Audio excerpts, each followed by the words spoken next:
Buenas noches, alumnos de Mecánica de Fluidos y Termodinámica. Les recuerdo que la siguiente semana es la práctica calificada, ¿no? Justamente lo correspondiente a la semana es del 4 de julio. Les hago recordar. Envíen la palabra presente por el chat, por favor. En 5 minutos los voy a estar llamando para registrar su asistencia en el sistema 11 de la universidad. Permiso.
Cabello Lázaro.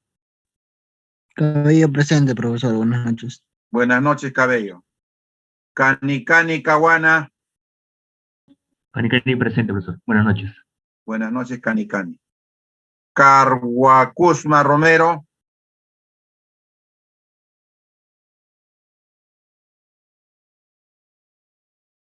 Catachura.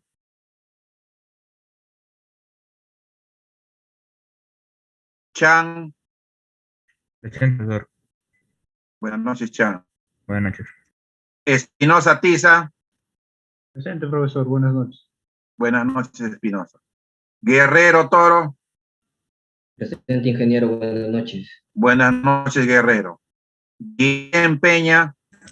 Presente, profesor. Buenas noches. Buenas noches, Guillén. Jesús Mendoza. Buenas noches. Buenas noches, Jesús. Jiménez Alegría.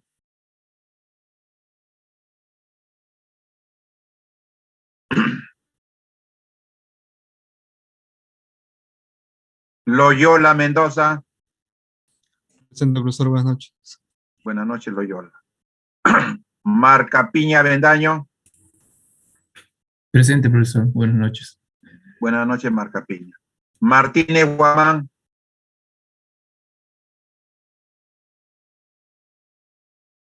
Misari Barzola. Presente, profesor. Buenas noches. Buenas noches, Misari. Ramón Ávila.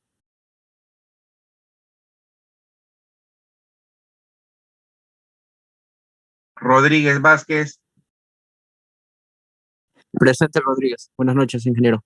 Buenas noches, Rodríguez.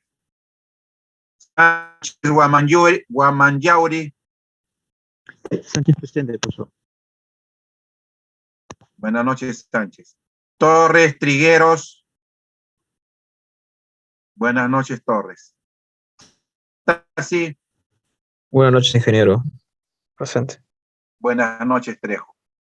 Celada Díaz.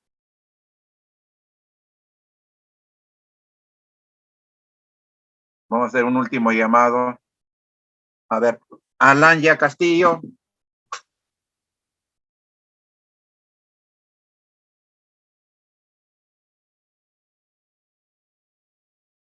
Carhuacusma Romero.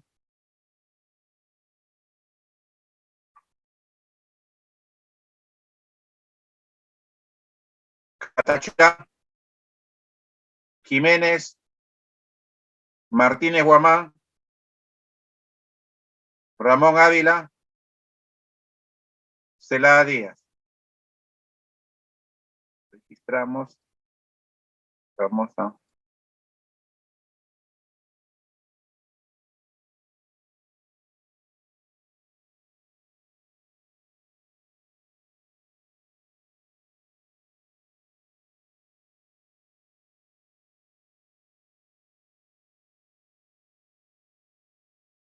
Vamos a ver los temas. Con ustedes todavía no hicimos ninguna clase de termodinámica, ¿correcto?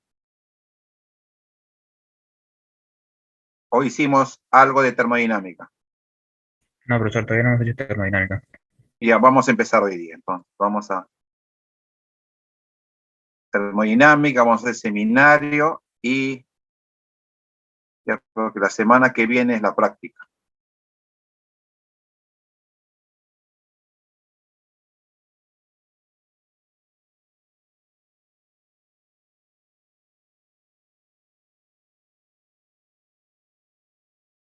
Entonces, vamos a empezar con la termodinámica. ¿Qué cosa es lo que estudia la termodinámica y por qué necesitamos la termodinámica? ¿No? La termodinámica tiene que ver, para empezar, hay una sustancia. Si no hay sustancia, entonces la termodinámica estudia ¿a quién? A la sustancia. ¿Y la sustancia qué tiene? Propiedades. Acá el personaje principal es la sustancia. Profesor, ¿y qué sustancia?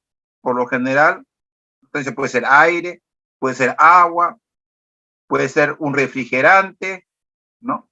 La sustancia puede ser muy variable, puede ser nitrógeno, La sustancia puede ser carbono, monóxido de carbono, lo que ustedes quieran. Entonces, ¿qué cosa hacemos? Nos fijamos en la sustancia. Le definimos lo que es sistema cerrado o abierto para verificar qué es lo que quiero. Hacer un balance, ¿no?, energético para poder determinar la línea de traza, la evolución, el proceso. Porque hoy en día todo es proceso, ¿no? Siempre ha sido proceso, sino de que ahora el enfoque está basado en los procesos. Entonces, ¿qué pasa a las sustancias?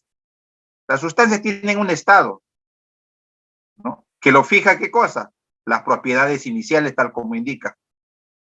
Y tiene que existir una forma de intercambio de energía bajo forma de calor o trabajo. Y cuando intercambia energía bajo forma de calor o trabajo, cambia su estado. Ahora, ese cambio, valga la redundancia, puede ser lento o rápido. Se necesita de que los cambios sean lentos para poder trazar en forma continua la evolución del proceso de la sustancia. ¿Qué pasaría si yo tengo el estado inicial, lo fijamos con dos propiedades y luego tengo el estado final y existe un cambio brusco, ¿no? Si yo tuviera un cambio brusco, entonces solo conozco el estado inicial, solo conozco el estado final. ¿Y qué pasó en los estados intermedios? No puedo. O sea, no conoces la evolución. Eso ocurre cuando tenemos procesos con altos niveles de desequilibrio. ¿Y en qué nos basamos? En la observación experimental, utilizando termómetros, manómetros, ¿no? Necesitamos termómetros, manómetros para poder, ¿no?, evaluar los cambios de estado. ¿A qué sustancia estudiamos? Fundamentalmente vamos a trabajar con el agua, pero se trabaja con... Es importante también los refrigerantes. Entonces acabamos el concepto en forma rápida, lo que es sistema cerrado, cantidad de sustancia o materia encerrada en un espacio. Si yo tengo una cantidad de sustancia que esté encerrada en un espacio, no hay transferencia de masa, entonces estoy trabajando con lo que es un sistema cerrado o sistema, ¿no? Y la cantidad de sustancia no tiene por qué variar. Los límites pueden ser fijos o móviles. En este caso está hablando, comentando de cierta masa M de aire que está en un recipiente. Muy bien, la masa es un recipiente. A ver, define el estado. ¿Qué tiene que hacer? Ah, un termómetro, profesor. La temperatura. ¿Basta con la temperatura? No. Otra propiedad, la presión. Necesitamos un manómetro. Entonces, con un termómetro y un manómetro podemos fijar la condición inicial. Y eso va a evolucionar porque puede existir un proceso. Reitero, los sistemas cerrados tienen una masa constante. Ahora habla, si se transfiere calor, las propiedades varían. Los límites pueden ser fijos o constantes. En este caso, por ejemplo, está hablando en un recipiente rígido. Para el caso de un recipiente rígido, vean, no existe intercambio de masa, pues estamos hablando de un sistema cerrado. Además, la masa constante. Además, como es rígido, el volumen constante. Y vamos a estudiar una propiedad importante que se determina el volumen específico. El volumen específico es volumen por unidad de masa. Entonces, ¿qué pasa con el volumen específico? Volumen sobre masa constante. Entonces, todo ejemplo en el cual me digan un recipiente rígido, el volumen específico de la sustancia permanece constante. ¿Qué es el volumen específico? El volumen sobre la masa. Para este caso de un sistema cerrado. Me hablan de una figura 1.1 que vamos a ver un ciclo básico que lo vamos a encontrar en nuestro domicilio, ¿no? ¿Dónde? En la refrigeradora. Ahí se muestra el ciclo de refrigeración. ¿Formado por qué? Por 4 componentes. Un ejemplo básico es la termodinámica.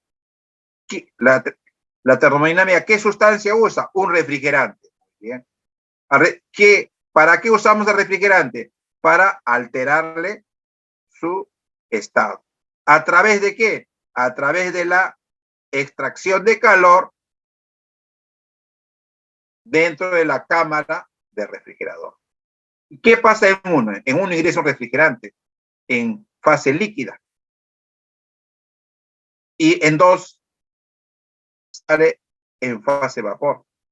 Entre 1 y 2, para que ocurriera el cambio de estado entre 1 y 2 y los procesos intermedios, se ha tenido que extraer calor. Entonces, esa es la función del refrigerante, ¿no? Al cambiar de fase, extrae calor de los alimentos, de todo lo que es la cámara de la refrigeradora.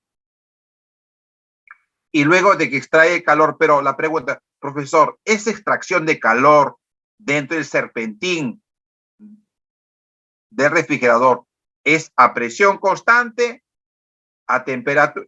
No es a temperatura constante porque entra como líquido, sale como vapor, pero es aproximadamente un proceso isobárico, aproximadamente, porque existen desviaciones del ciclo teórico respecto del ciclo real. Entonces, todo intercambiador de calor, ya sea en el que exista transferencia de calor del entorno al volumen de control, porque acá no es un sistema, ¿no? Este es un volumen de control. Si yo trabajo específicamente con el intercambiador de calor, porque por uno ingresa masa y por dos sale masa, entonces la masa no es constante, ¿no? No es un recipiente cerrado, no es un sistema cerrado, es un sistema abierto.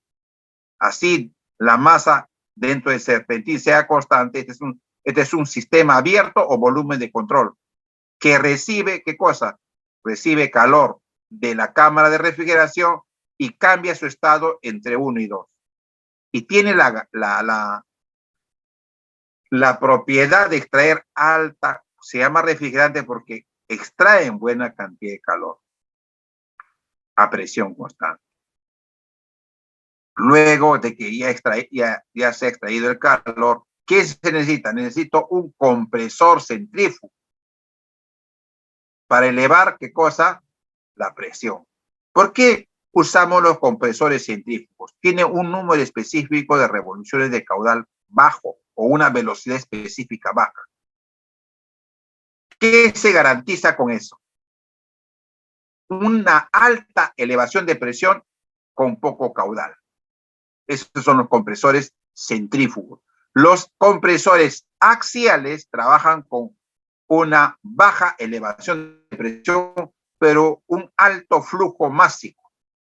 Los centrífugos tienden a elevar significativamente la presión. ¿Qué significa? Que si yo mido la presión en 3 entre la presión en 2, ese valor estará por 10, 15 a 20 veces la presión. Y, lógicamente, el flujo de másico o flujo volumétrico es limitado. Eleve la presión. Muy bien. ¿Para qué eleve la presión? Porque necesito hacer luego una caída para garantizar que en el estado 1 yo tenga líquido refrigerado. Y como se evaporó, el problema es la energía, todo se transfiere. Yo le he extraído calor a los alimentos, la sustancia cambió de fase a vapor, y ahora que está caliente, ¿qué necesita? Botar ese calor. ¿A dónde? Al sumidero. ¿Quién es el sumidero? El ambiente. Por eso es cuando pasa entre 3 y 4, en teoría se denomina ese segundo intercambiador de calor, se denomina condensador, expulsa, como está a alta temperatura y el calor fluye por diferencia de temperaturas a través de los fenómenos de conducción, convección y radiación, entonces expulsa el calor, y en 4 ya saldrá, en teoría, puede salir un líquido más vapor. Como el proceso de intercambio de calor entre 3 y 4 también es aproximadamente a presión constante, pero a una alta presión, una vez que sale en 4, para que pueda ingresar al intercambiador de calor de baja presión, o denominado evaporador, porque en 2 sale vapor, se tiene que disminuir la presión. Y una forma de hacer caer la presión es pasar a través de una válvula de expansión, ¿no? Como su nombre dice, ¿no? Al expandirse, ¿no? Al expandirse, entonces cae la presión. Cae la presión, aumenta la velocidad. Es así, ¿no? Cae la presión, aumenta la velocidad. Para que aumente la velocidad, tenemos que hacerlo pasar de una sección mayor a una sección menor. Y llega a 1 y nuevamente realiza el ciclo.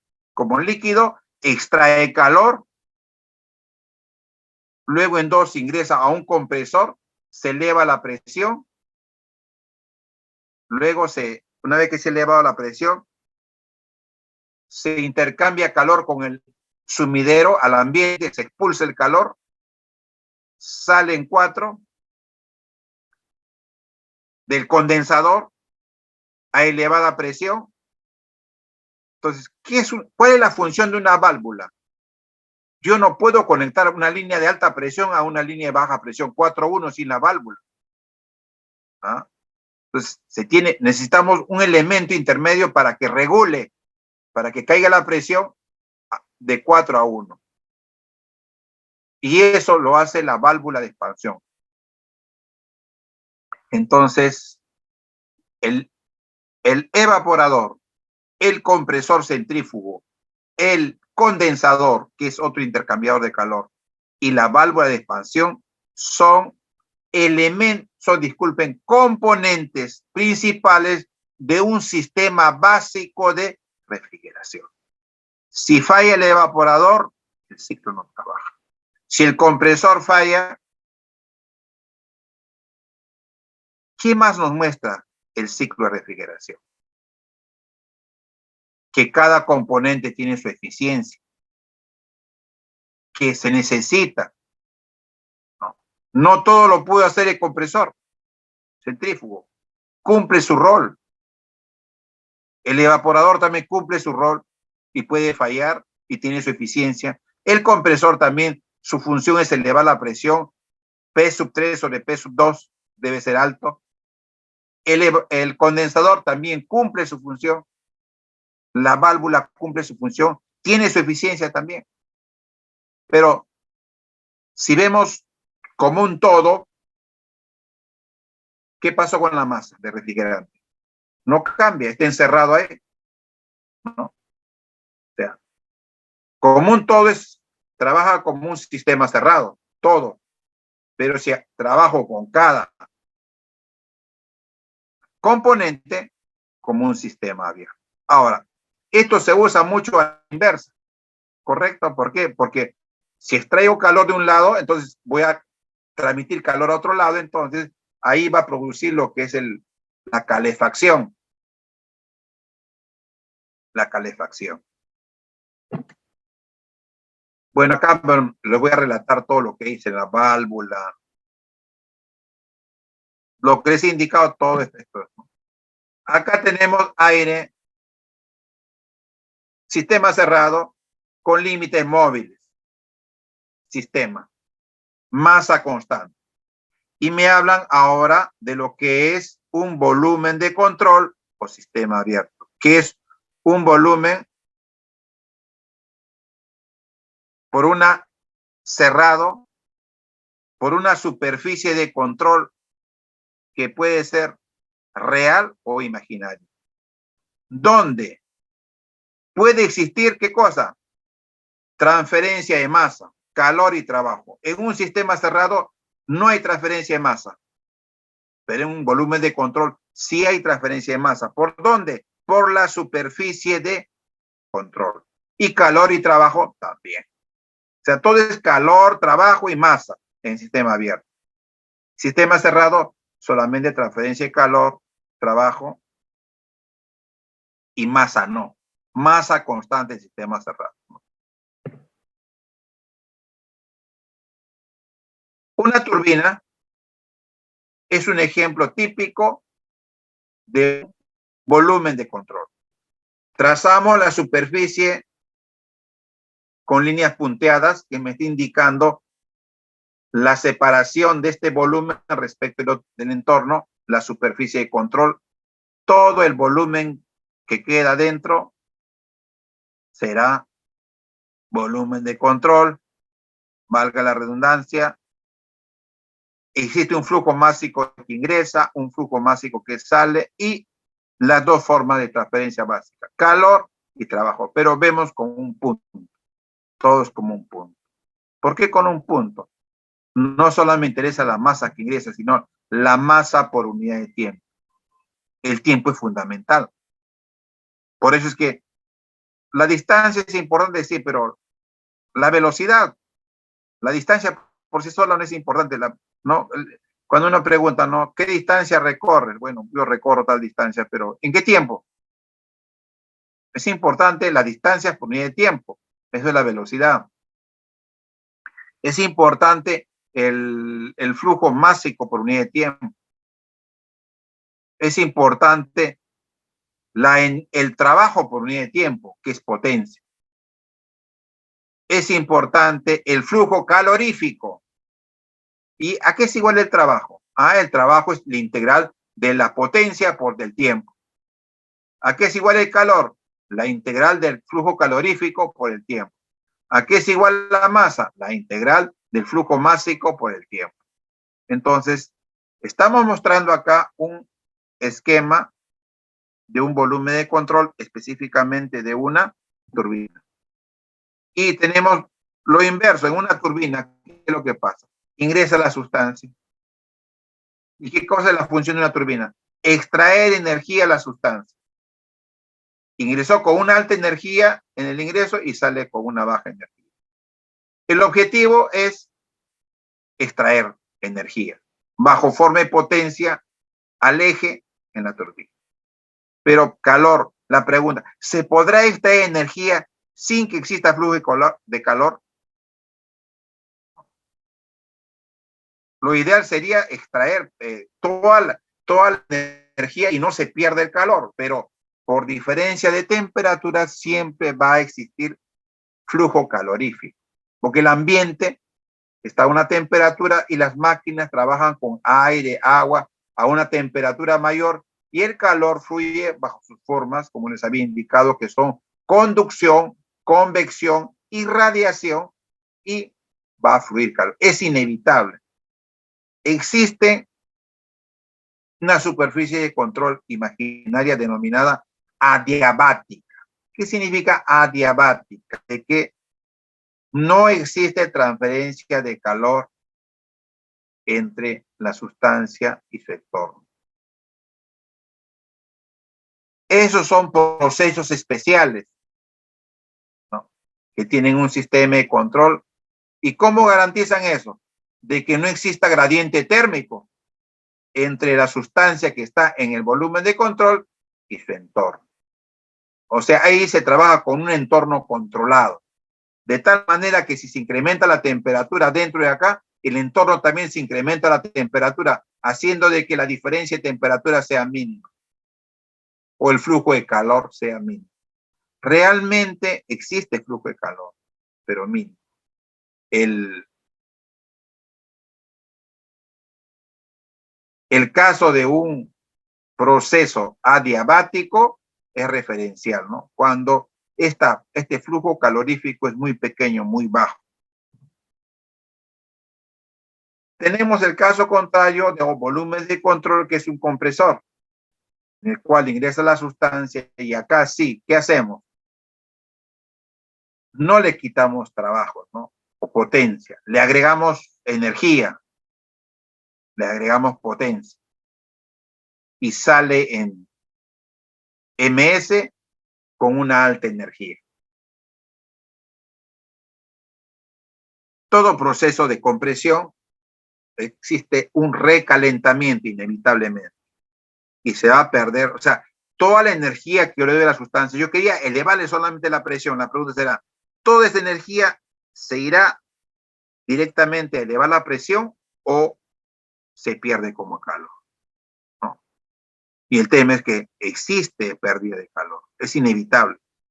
Es imposible de que toda la potencia que yo le doy inmediatamente lo capte la sustancia. La sustancia se va a recalentar, todo proceso de compresión, y por diferencia de temperaturas, parte de la energía que yo ingrese se va a perder bajo forma de calor. Acá tenemos un intercambiador de calor con dos sustancias, agua entre 1 y 2 y oxígeno entre 3 y 4. ¿Qué se logra entre 1 y 2? Extraer intercambiador de calor significa intercambiar calor. Una sustancia cede calor, la otra absorbe calor. En teoría, todo lo que cede se absorbe, tratando todo el sistema con la referencia de un proceso. Agua 1 salió en 2, temperatura 2 mayor que temperatura en 1. ¿Quién perdió energía? El oxígeno, ¿no? Ingresó en 4, salió en 2, ¿no? Estado 3, estado 4, estado 1, estado 2.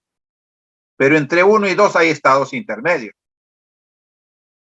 Hay estados intermedios. Normalmente nosotros vemos el principio y el fin, hay estados intermedios. Para poder graficar los estados intermedios tienen que ser procesos de equilibrio. No debe existir proceso brusco. Si tenemos procesos bruscos, solamente conocemos el inicio y el final y no los intermedios. Ahora, el tema nuevamente, ¿quién es acá? Tiene que haber una sustancia, ¿no? El aire, el refrigerante, porque la termodinámica estudia una sustancia, cómo evoluciona el proceso de una sustancia a través del intercambio de energía en forma de flujo calorífico, en forma de potencia o trabajo por medio de tiempo. Necesitamos definir lo que es una sustancia pura, ¿no? Sustancia cuya composición es homogénea, invariable, independiente de la fase o las fases en las que se encuentra. Por ejemplo, nos hablan del freón, que es el refrigerante que está haciendo este ciclo. Freón ingresa en 1 y freón está en 2. Sigue siendo freón. La única diferencia, composición homogénea. ¿Por qué? Porque en 1 está en fase líquida, en 2 está en vapor. Pero sigue siendo freón, ¿no? Sigue siendo freón. Hace su ciclo y regresa como freón.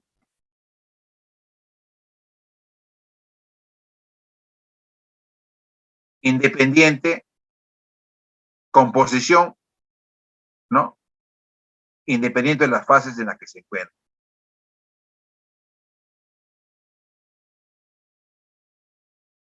Por ejemplo, dice, en el estado 1 está todo líquido. En el estado 3 todo es vapor. En el estado 1' dice líquido más vapor. En el estado 3 todo es vapor. En ambos casos tiene la misma freón, su forma. Que esté en un estado o en 2 estados, pero sigue siendo freón. Por eso se denomina sustancia pura. Y con la sustancia pura se garantiza el ciclo. Porque imagínense, ingresa como freón y luego regresa y no regresa como y llega al completar el ciclo y ya no es freón, entonces no va a tener el comportamiento.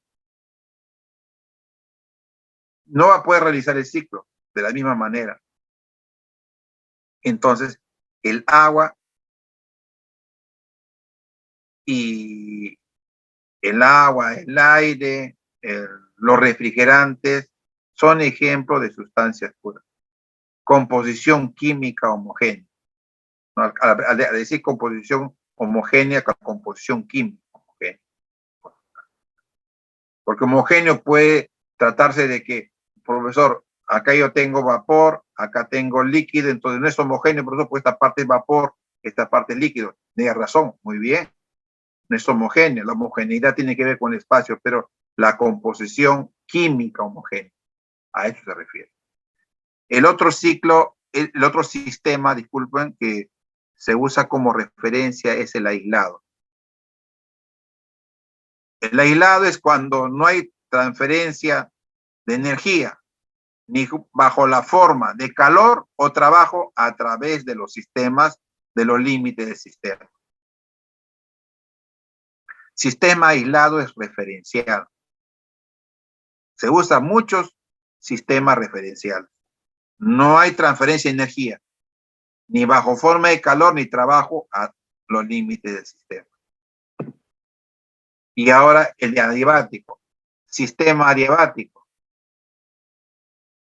Si tú el sistema que no permite transferencia de calor a través de los límites del sistema, pero sí puede cruzar a través de estos límites de energía bajo forma de trabajo, es el adiabático. O sea, la única forma de energía que puede cruzar las fronteras en un sistema adiabático es bajo forma de trabajo. De tal manera que el flujo calorífico es igual a cero. De paredes adiabáticas no hay transferencia de calor, pero si ustedes observan, hay giro, hay un vector, hay rotación, hay un torque, hay un momento angular, torque por omega y hay trabajo. ¿No? También tenemos otro tipo de trabajo, trabajos eléctricos.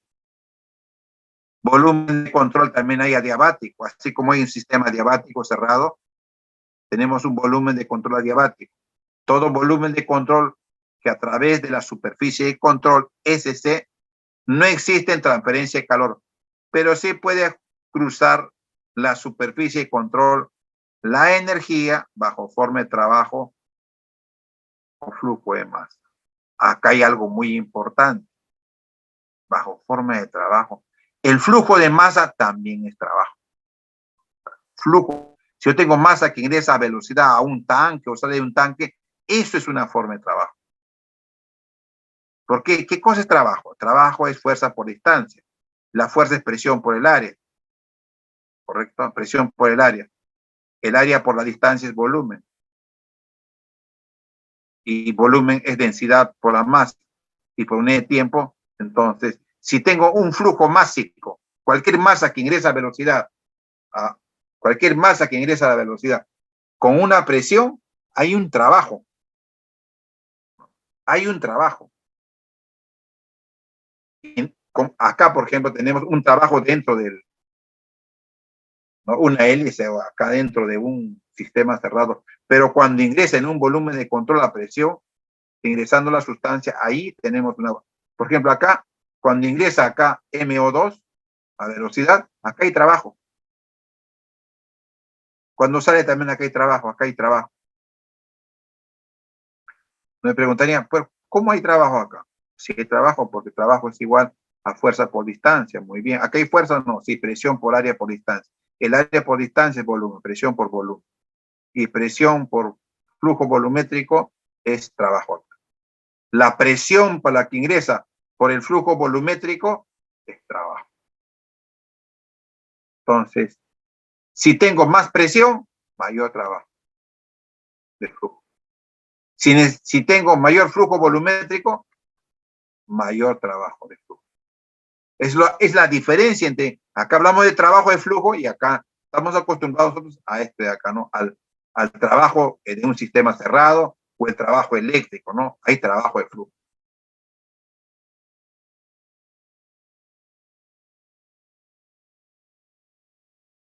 Entonces, una sustancia, te pregunto, caracterízame la sustancia.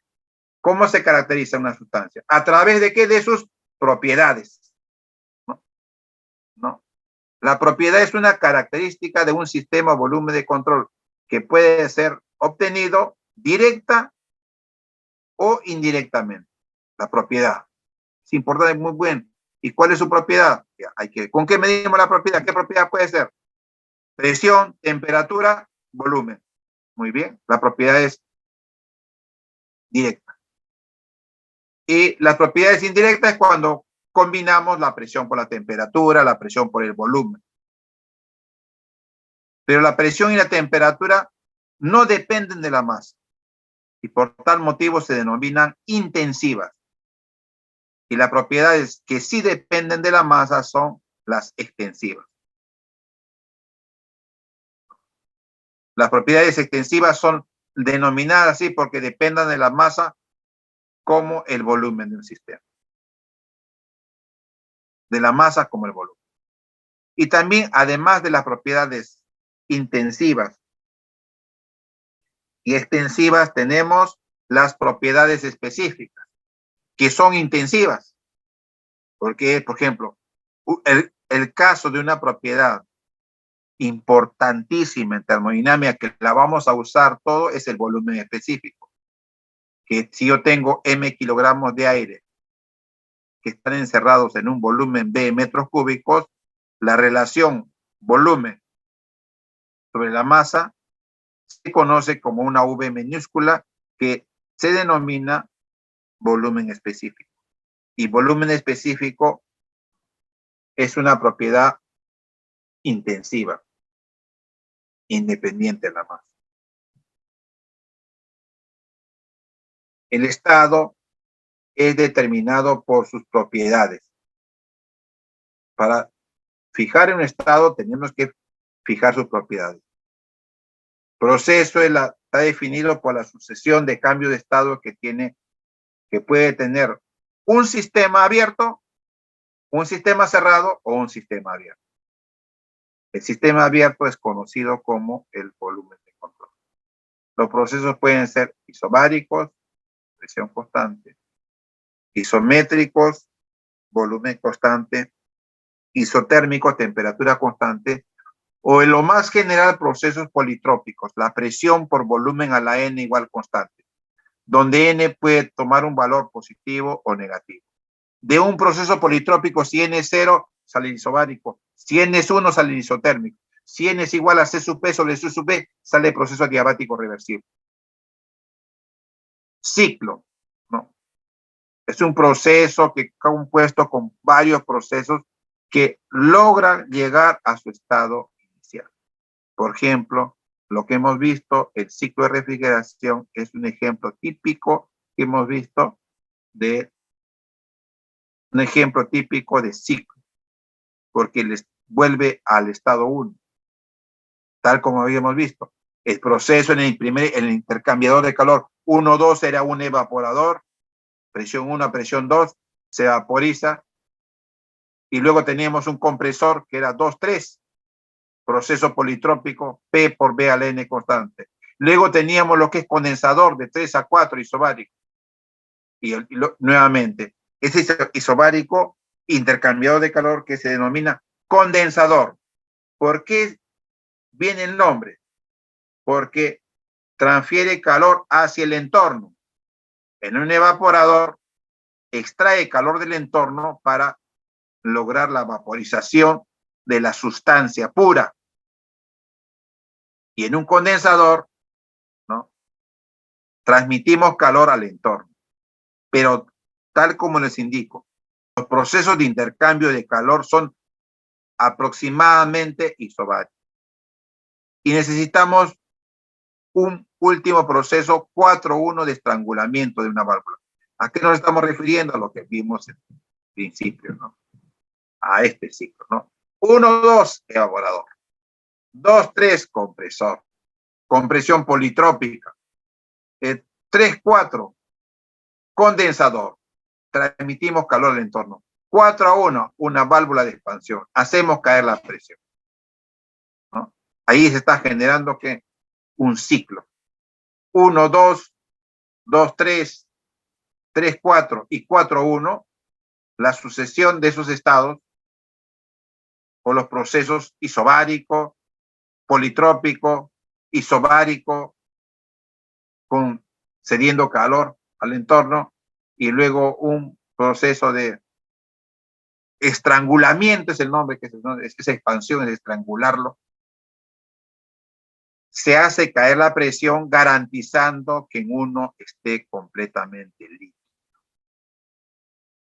¿Qué pasaría si en uno no está completamente líquido? Entonces, la eficiencia del intercambiador cambia.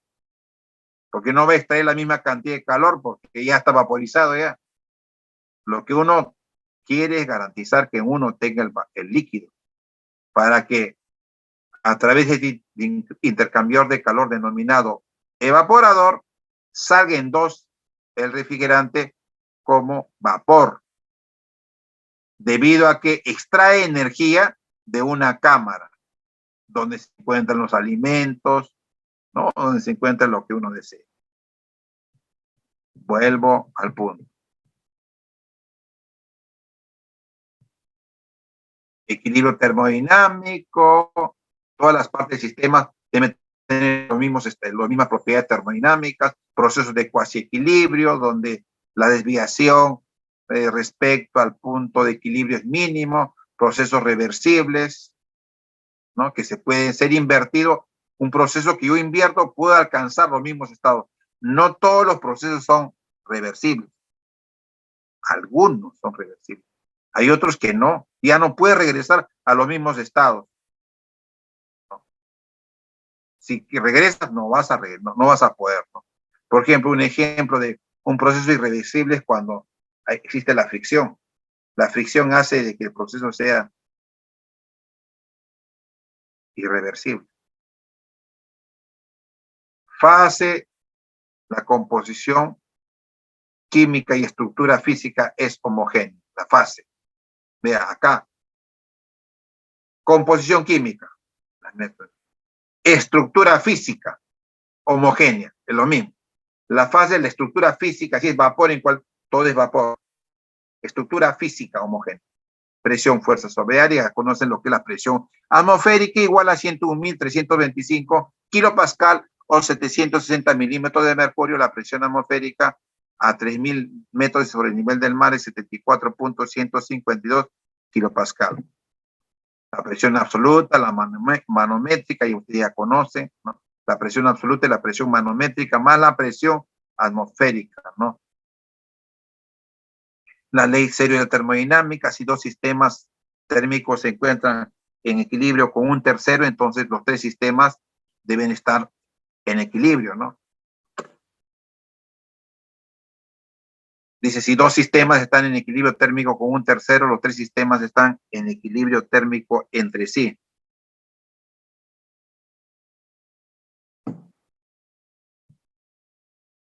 Sustancias puras, el agua, el freón, el amoníaco, que se usa mucho en la industria. El amoníaco para las aplicaciones son múltiples. Inclusive algunos, hay tanto amoníaco, entonces del amoníaco sacamos el hidrógeno. Una forma de almacenar hidrógeno, producir amoníaco. Y después del amoníaco le quito el hidrógeno. El hidrógeno, combustible para todo.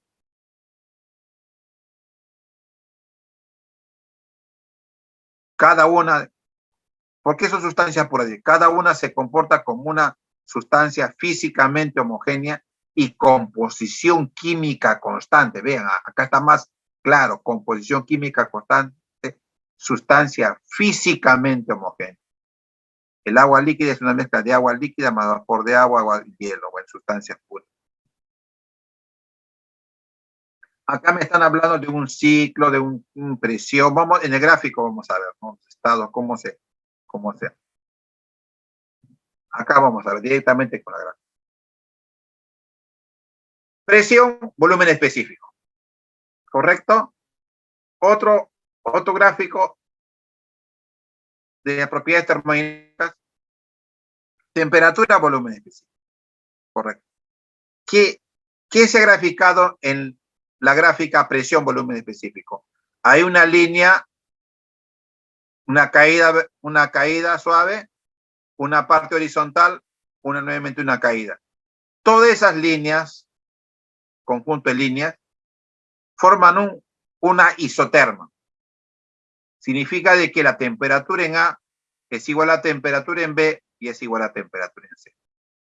La pregunta es, ¿la temperatura en 1 es la temperatura A?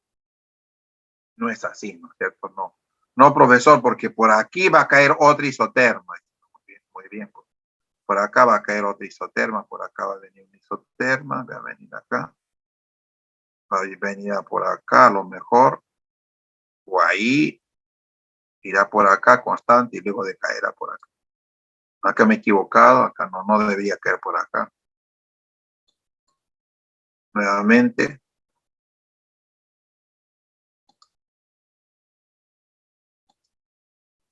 ¿Quiere esto de acá? No quiere cambiar de color. Al borrador. Ahora sí. Ven, acá cae otra isoterma.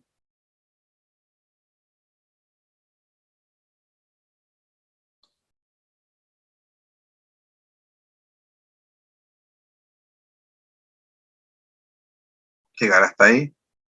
Hará una horizontal. Todo horizontal y luego va a decaer así. Otra isoterma.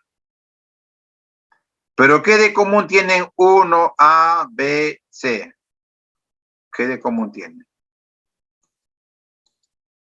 La presión en 1 es la presión en A, es la presión en B, es la presión en C y es la presión. Acá hay una gráfica de una isóbara y un isotermo. ¿Qué de común tienen A, B y C? Los mismos. Un momento, por favor.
Bien, mil disculpas, una llamada urgente tenía. Diagrama, temperatura, volumen específico. Entonces, aquí tenemos en A, B y C. En A, B y C la temperatura permanece constante. La temperatura permanece constante y acá tenemos, vean, una línea que es una isóbara. Acá graficamos una isóbara y una isoterma. Una isóbara y una isoterma. Entonces, la temperatura en A es igual a temperatura en B a temperatura en C. La presión en A es igual a la presión en B igual a la presión en C. Lo mismo que acá. La pregunta es, ¿la temperatura en 1 es igual que la temperatura en A? No, es menor acá. Vean acá, con la gráfica.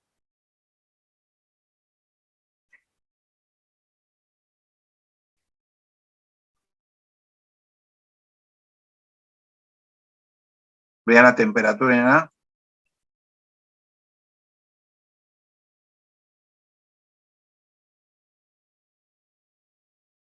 La temperatura en A. La temperatura en 1. ¿Ya? La temperatura en 1 es menor que la temperatura en A. Acá van bajando las temperaturas de tal manera que acá se va a generar una fase sólida. Sólido más vapor. Sólido más vapor. Eso es lo que conocemos y vemos el caso del hielo seco, ¿no? Lo que manejaban, no sé si habrán visto los heladeros, manejan lo que se denomina como, ¿no? Está a baja temperatura, a baja presión,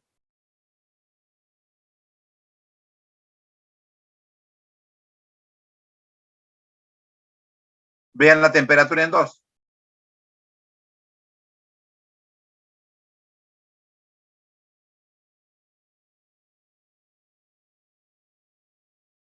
T2 mayor que temperatura en A.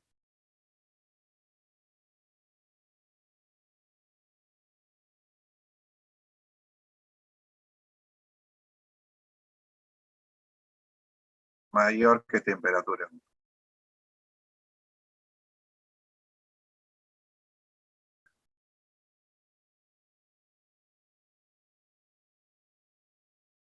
Acá hay un isoterma que les había graficado antes, que viene por acá, que cae, se va por acá, cae. Y en 2, por 2 se supone que hay otra isoterma que viene por acá, va por acá y decae por acá. Tiene que acostumbrarse a graficar las isotermas y las isóbaras.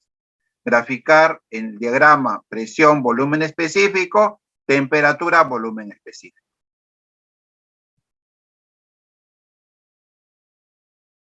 Esto hay que borrar porque si no, disculpen, vamos a borrar esto.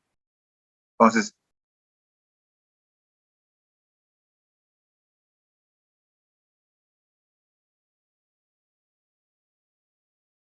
esto hay que practicarlo.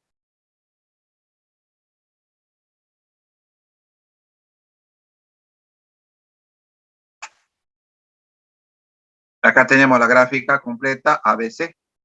Diagrama presión, volumen específico. Aquí están las isotermas. Vean. T4 igual a TD igual a TE y es igual a T3. ¿Qué pasa con el volumen específico? El rango. Que a menor presión y a menor temperatura, ¿qué pasa con el rango? Vean. El rango está a diferencia, ¿no? Esto se llama el estado líquido saturado, BF. ¿No? 1, 2, 3, 4. Esto puede ser para mí el 5.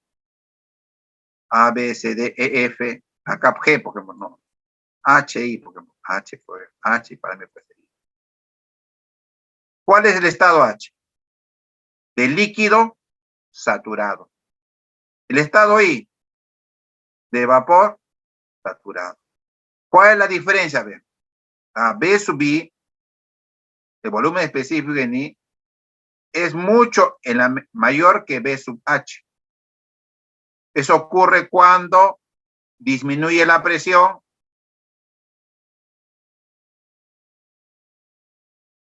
y lógicamente también la temperatura disminuye. Entonces el rango de... Y el estado I, ¿cómo se conoce con qué nombre? Disculpen, acá B sub I, B sub I es el BH. El BH está en I y BI, disculpen acá, HI, ¿no? Ya, H está en estado... No, acá estamos mal, vamos a cambiarlo.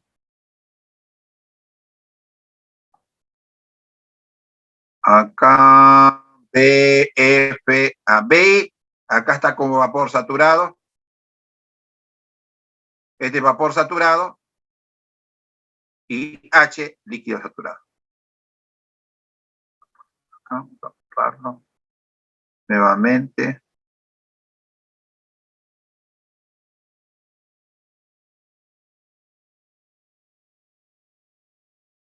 Acá. B sub H es igual a B sub F. Y B sub F se conoce con el nombre de líquido saturado. Líquido saturado. Líquido saturado. Y acá acá este otro en I, B sub I, este es igual a B sub G. ¿Y ve qué cosa es? Vapor saturado. Vapor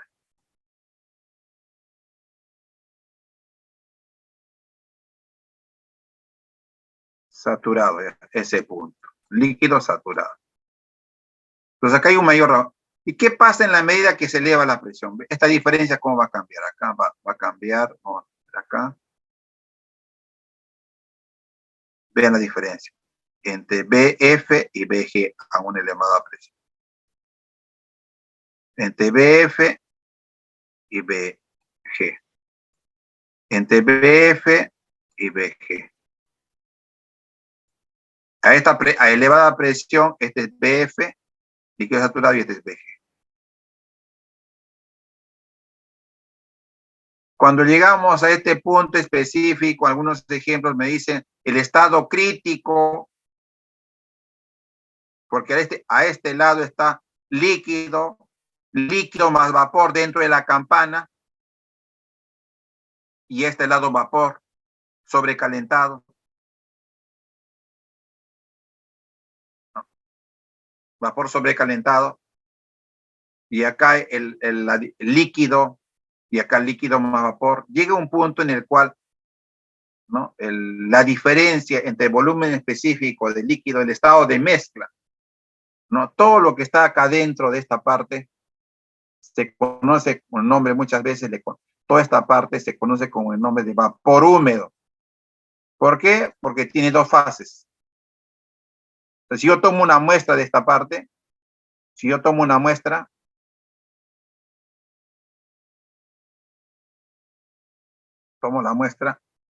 ahí voy a encontrar dos fases. Una parte va a estar en líquido y una fase está en vapor. Así lo voy a encontrar. El problema es de que, ¿cómo determinamos su volumen específico? Su fórmula es el volumen específico es igual a PF más un concepto que vamos a ver que vamos a denominar calidad. Pues BF más la calidad por BG menos BF.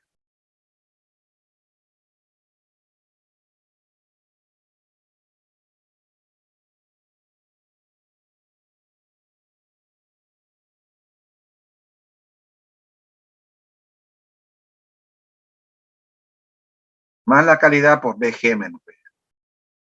¿Qué cosa es la calidad? La calidad es un parámetro fundamental que es una dimensional que me compara la masa de vapor sobre la masa total. Cuando tomo una muestra, Tengo la masa, comparo la masa de vapor con la masa total, eso es calidad. Y el concepto humedad es cuando comparamos acá la parte líquida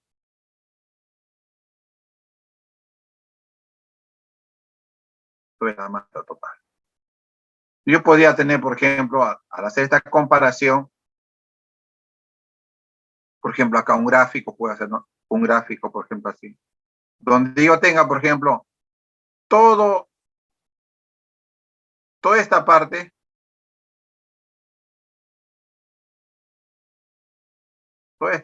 puede ser vapor, y lo que es líquido solamente esta parte. O puedo tener también otra muestra acá, en lo que todo es vapor.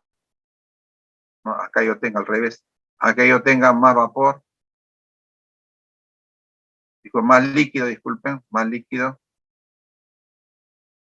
Y poco vapor.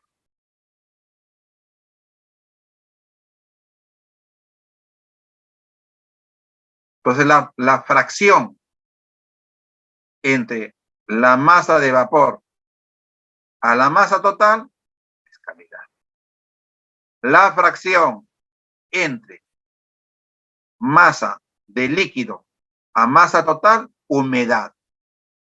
¿Para qué me sirve la calidad o la humedad? Estos números adimensionales, porque así son, me van a permitir calcular el volumen específico de la mezcla o vapor húmedo. Me van a poder determinar la energía interna, me permiten la entalpía, me permite determinar la entropía. ¿De quién? De un vapor húmedo. Vapor húmedo.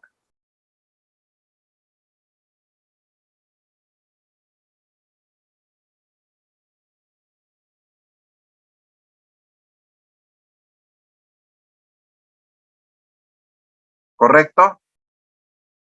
No sé si hay alguna pregunta, alguna duda.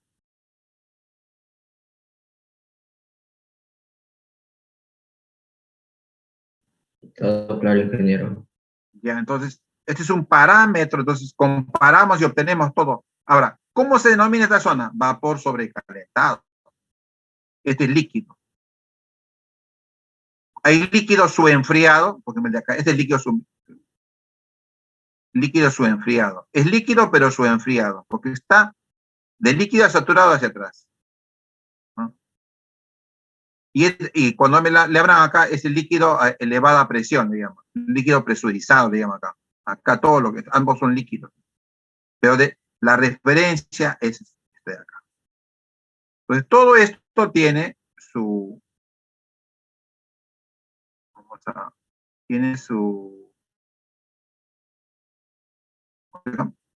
ya no me va a dejarme visualizar todo lo que tengo que explicar. Ya con estos conceptos ya podemos hacer seminario ya en la siguiente hora. Lógicamente, calidad y humedad. Calidad más humedad, la unidad. Acá el vapor húmedo, todo esto de acá. Vapor húmedo, vapor saturado, líquido saturado, vapor saturado, es así como se trabaja. Algunos le llaman la campana, le llaman esto. ¿No? La campana. Bien, así como tenemos presión, volumen específico, también tenemos temperatura, volumen específico. Se traza igual. La diferencia, vean la simetría. El nivel de asimetría es mayor en un gráfico presión, volumen específico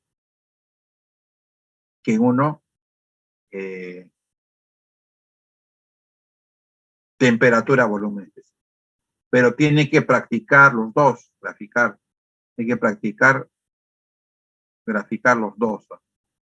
Porque a veces me piden las dos gráficas.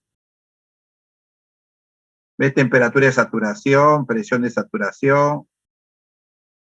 Punto crítico es un estado donde el volumen específico del líquido saturado es igual al volumen específico de vapor saturado. Punto crítico acá. o punto crítico. El volumen específico de líquido saturado igual a volumen específico de vapor saturado. Los rangos, la diferencia. Esta línea es del líquido saturado. La de acá, vapor saturado. A la derecha, vapor sobrecalentado. Entonces, ¿cómo me doy cuenta en tablas del punto crítico? Voy a ver los volúmenes específicos del líquido saturado y vapor saturado. Tengo que ver con qué input ingreso. O usted ingresa con temperatura o usted ingresa con presión. Entonces, tiene que trabajar, bueno, en el curso ya le he colgado las tablas, que corresponden para uso del curso. Usted puede utilizar las tablas, son estándares, ¿no? Pero para poder orientarnos con qué tabla trabajamos, hay tablas que está publicado, usted la puede descargar. Les recomiendo que le impriman y con una regla, porque a veces la variación no es pequeña, guíe, ¿no? Guíe lo que tiene, porque puede existir error en la lectura con una regla y haga la captura de pantalla para garantizar de que está trabajando con las tablas. Entonces, por ejemplo, les muestro la tabla 1. Propiedades de saturación del agua. ¿Qué cosa es lo que viene acá? El input, ¿qué cosa es? Temperatura. Si en algún ejemplo ingresamos con temperatura, entonces vamos a encontrar la temperatura. Para cada temperatura de saturación ya tiene su correspondiente presión de saturación. Tiene volumen específico de líquido saturado, BF, en metro cúbico por kilogramo, y también tiene su volumen específico de vapor saturado, VG. Vean, a baja temperatura, vean la diferencia que les indicaba. A baja temperatura o presión, la presión es baja también. A 0.01 Celsius, la presión es 0.6113 por 10 a la menos 3 megapascal. BF es 0.00 mil y VG 200. Es la base de la campana, ¿no? Es la base de la campana. Acá, esta diferencia.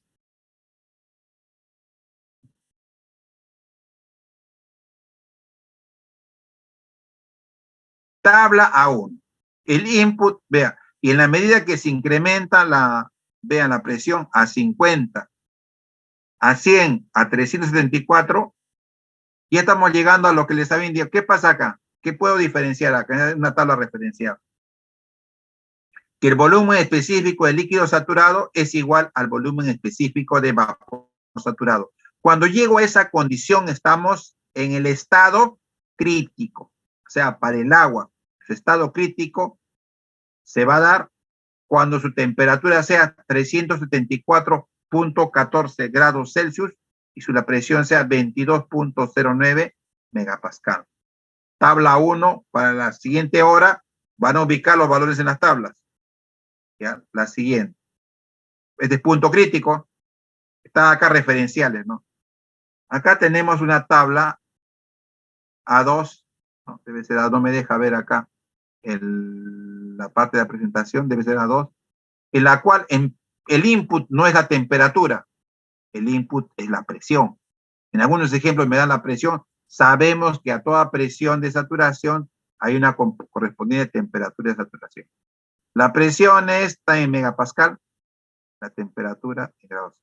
Acá voy a trabajar con la tabla 2 si me den de dato, si mi dato de entrada sea la presión.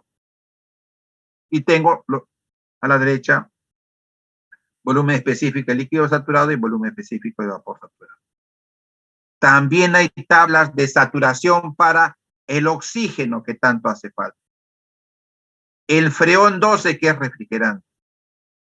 También para el amoníaco.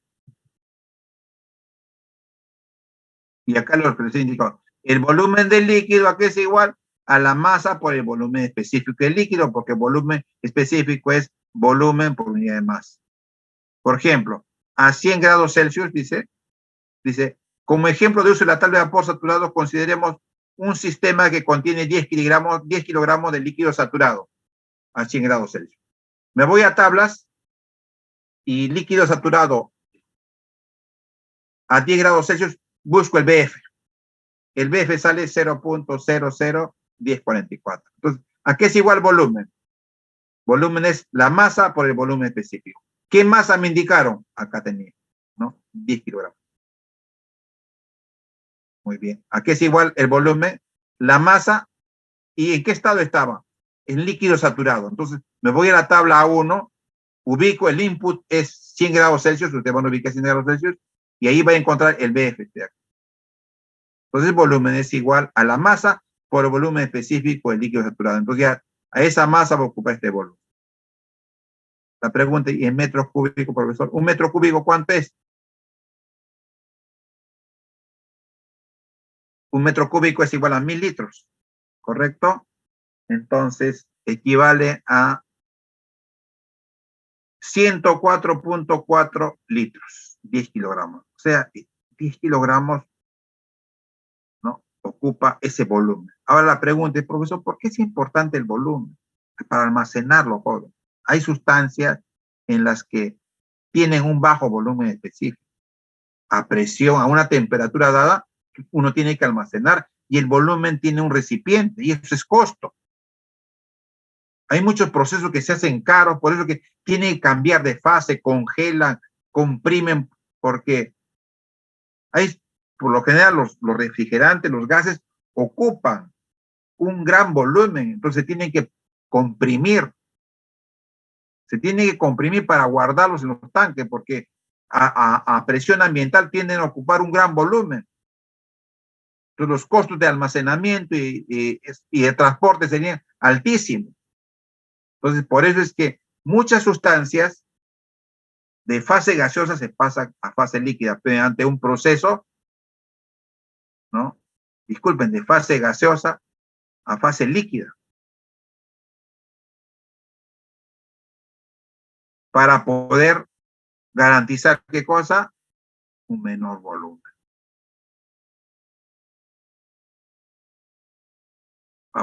Ya creo que estamos. Vamos a hacer el intermedio. Ya con esto vamos a continuar. Voy a dejar de compartir. Y vamos a, no sé si hay alguna pregunta, alguna duda. Vamos a hacer un intermedio para luego después empezar con el seminario número 1. Ya tenemos los conceptos y la teoría. Recording stopped.